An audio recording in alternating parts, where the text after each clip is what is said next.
Good morning, students. How are you? Good morning to all of you. चलिए, पिछले class में हम आपको बतलाए थे methods of expressing the strength of solution. चलिए, आज अंतिम विधि को हम पढ़ते हैं, नॉर्मेलिटी, घोल की शक्ति को प्रकट करने की अंतिम विधियां। वो है आपका नॉर्मेलिटी। Normality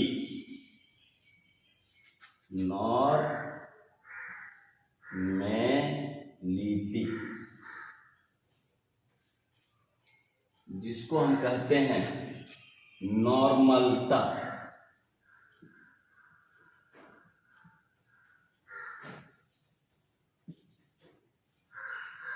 normality. अब रही बात, अगर आपका विलियन 1 लीटर का हो, अगर आपका विलियन 1 लीटर का, 1 लीटर सॉल्यूशन, अगर विलियन आपका 1 लीटर का, 1 लीटर सॉल्यूशन, 1 लीटर घोल में सॉल्यूट का कितना नंबर ऑफ ग्राम इक्विवेलेंट की संख्या है? नंबर ऑफ ग्राम इक्विवेलेंट,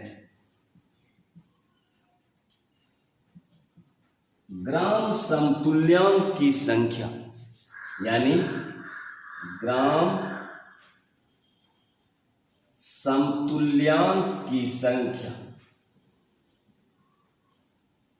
ग्राम समतुल्यांक की संख्या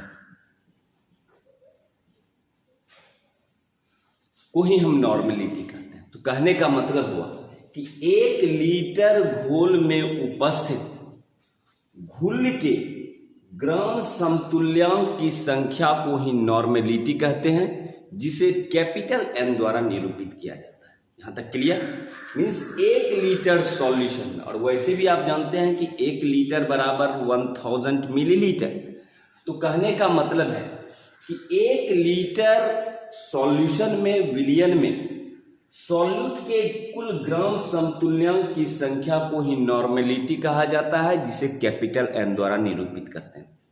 means number of gram equivalent of solute, equivalent, gram of equivalent, number of gram equivalent of solute which is present in 1 liter of the solution is known as normality and it is represented by capital N। तो आप लिख सकते हैं कि number of gram equivalent, gram equivalent of solute which is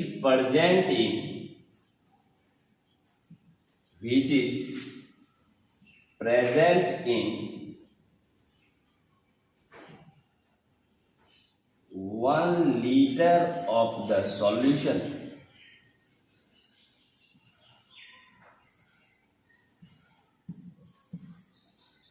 is known as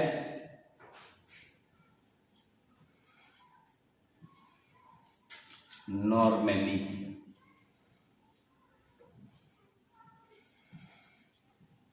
Clear? And it is represented by capital N। It is represented by capital है। तो जो चीज अभी आपको बतलाया उसी चीज को हम आपको इंग्लिश में लिखा दिए, number of gram equivalent of solute which is present in 1 litre of the solution is known as normality and it is represented by capital है। मीन्स 1 लीटर घोल में उपस्थित, 1 लीटर घोल में उपस्थित घुल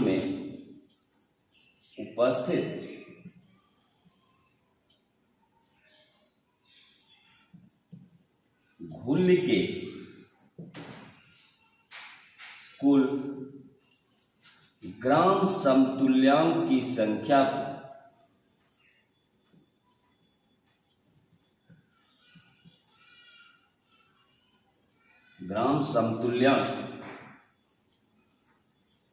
संख्या को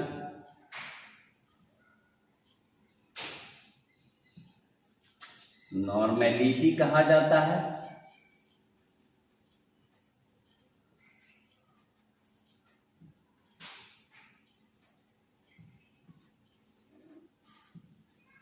और इसे कैपिटल एन द्वारा निरूपित करते हैं। इसे कैपिटल एन द्वारा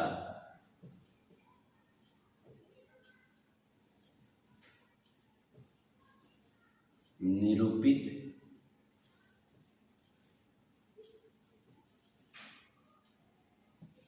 क्लियर।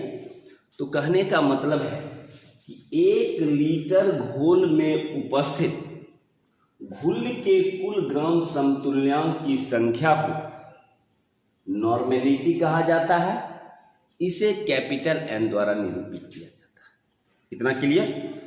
अब चलते हैं आगे इस पर न्यूमेरिकल्स प्रॉब्लम की ओर।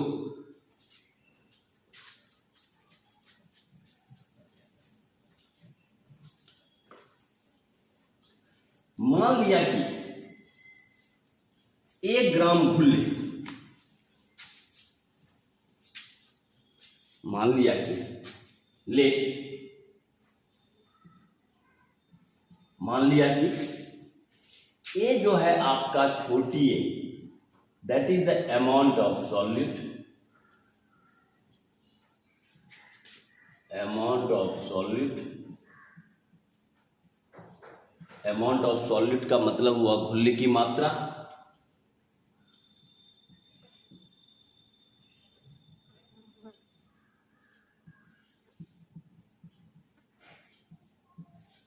सही है। E is the equivalent weight, E is the equivalent weight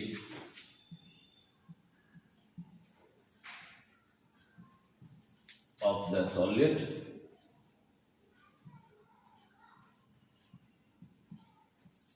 घुल्ल का जो है समतुल्य भार,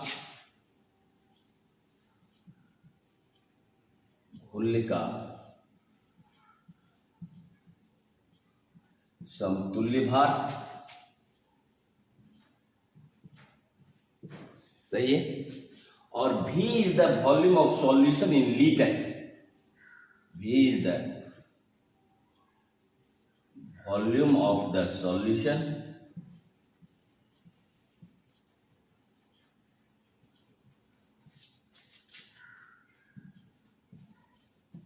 in liter, घोल का आयतन लीटर में।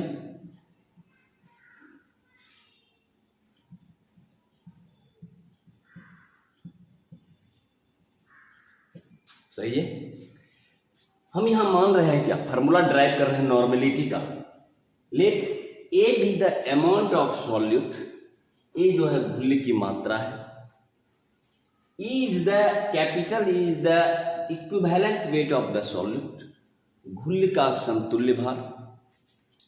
भी is the volume of the solution in litre, means घोल का आयतन लीटर में है। Then normality equal to, then normality equal to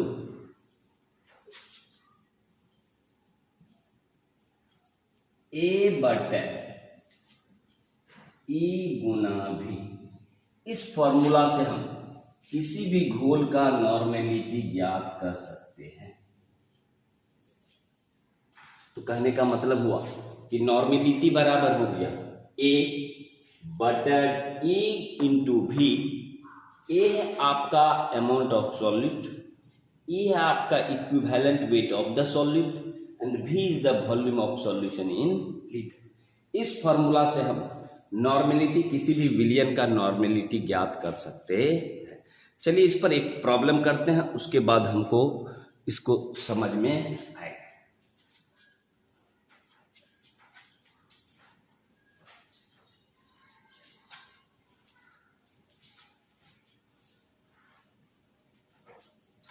चलिए देखते हैं एक प्रॉब्लम।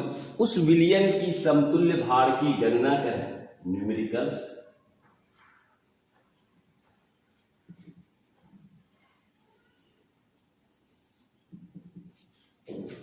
उस विलियन की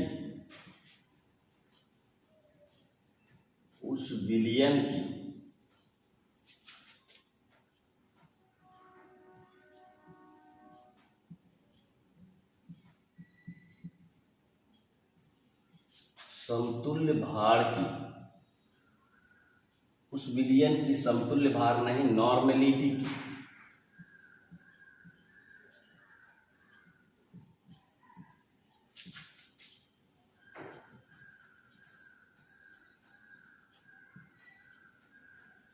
गणना करें, जिसमें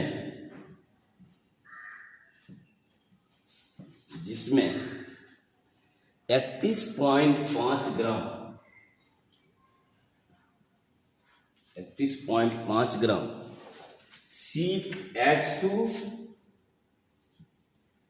C2O4 इंटू 2H2 1250 ml विलियन में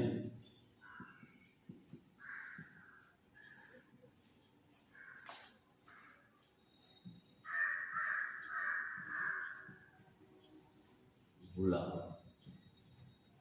चलिए क्वेश्चन है ये आपका कि उस विलियन की नॉर्मेलिटी की गणना करें जिसमें 31.5 ग्राम H2C2O4 2H2O 1250 ml विलियन में घुला हुआ।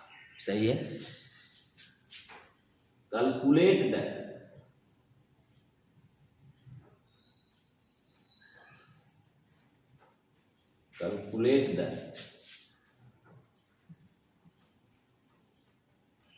normality of the solution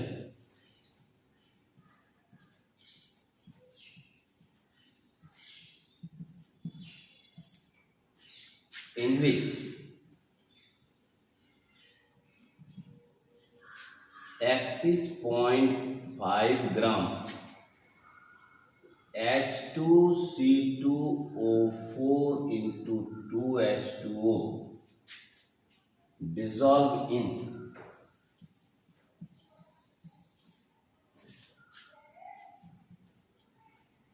1250 ml of the solution। सही है। हम आपको न्यूमेरिकल्स दिए हैं। उस विलियन की नॉर्मेलिटी की गणना करें जिसमें 31.5 ग्राम H2C2O4 इंटू 2H2 1250 ml विलियन में घुला हुआ। अब रही बात न्यूमेरिकल्स बनाने से पहले आपको क्या क्या दिया हुआ है, गिवन दैट। न्यूमेरिकल्स बनाने से पहले आपको क्या क्या दिया हुआ। उस विलियन की नॉर्मेलिटी की गणना करें जिसमें 31.5 ग्राम सॉल्यूट की मात्रा दिया हुआ है। A बराबर दिया हुआ है 31.5 ग्राम। सही है। सॉल्यूट की मात्रा दिया हुआ है 31.5 ग्राम, 1250 ml विलियन में घुला हुआ है। इसका मतलब हुआ कि वॉल्यूम भी आपको दिया हुआ है 1250 ml, लेकिन आपको ml को लीटर में कन्वर्ट करना है, 1000 से भागा देगा तो आपको हो जाएगा 1250 बटा 1000। ये कन्वर्ट कर गया इसमें लीटर में। अब रही बात, यहां आपका एक चीज निकालना है, इक्विवेलेंट वेट ई। अब इक्विवेलेंट वेट कैसे निकालेंगे? इक्विवेलेंट वेट के लिए आपको एक फॉर्मूला है, इक्विवेलेंट वेट बराबर एटॉमिक वेट बटा संयोजकता, एटॉमिक वेट बटा वैलेंसी, वैलेंसी मतलब हुआ संयोजकता, एटॉमिक वेट बटा वैलेंसी। इस फॉर्मूला से हम इक्विवेलेंट वेट की गणना कर लेंगे। अब रही बात कि यहां हम इसका जो है आपको वेट पहले निकालना होगा। चलिए पहले हम निकालते हैं। ई बराबर पहले आपको दिया हुआ था H2C2O4 इंटू 2H2। चलिए मॉलिक्यूलर वेट निकाल लेते हैं। तो चलिए क्या हो जाएगा, 1 गुना 2 जोड़ 12 गुना 2 जोड़ ऑक्सीजन का 16 गुना 4 जोड़ 2 गुना 1 गुना 2 जोड़ 16। जब सबको आप कैलकुलेट कीजिएगा इसका मॉलिक्यूलर वेट निकलेगा आपका 126। सही है। और न्यूमेरिकल्स में आपको दिया हुआ होगा कि इसका वैलेंसी संयोजकता दिया हुआ रहेगा। न्यूमेरिकल्स वैलेंसी जो है इसका 2 है। तो जब हम इस फार्मूला को लगाएंगे तो हमको इक्विवेलेंट वेट निकल जाएगा। ई बराबर 126 बटा 2, इसका मतलब कट जाएगा 2 छक 12 2 तिया 6। इसका मतलब ए दिया हुआ है, भी दिया हुआ है और ए हम निकाल लिए। अब हमको डायरेक्ट फार्मूला पर वैल्यू को पुट कर दीजिए। फार्मूला पर वैल्यू को पुट कर दीजिएगा तो आपको नॉर्मेलिटी निकल जाएगी। तो चलिए अब हम नॉर्मेलिटी निकाल लेते हैं। नॉर्मेलिटी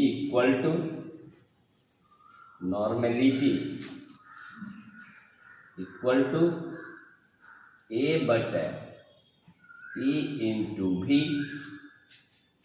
रख दीजिए 31.5 बटा इक्विवेलेंट वेट हम निकाल लिए 63 गुना 1250 बटा 1000। अब 1000 आपका ऊपर चला जाएगा तो हो जाएगा 31.5 गुना 1000 बटा 63 गुना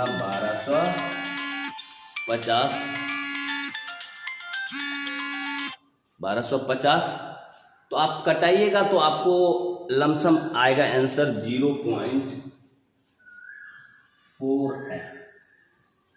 ये आपको आंसर आ जाएगा। तो इस प्रकार से हम नॉर्मेलिटी का कोई भी प्रॉब्लम सॉल्व कर सकते हैं। कहीं दिक्कत वाली ये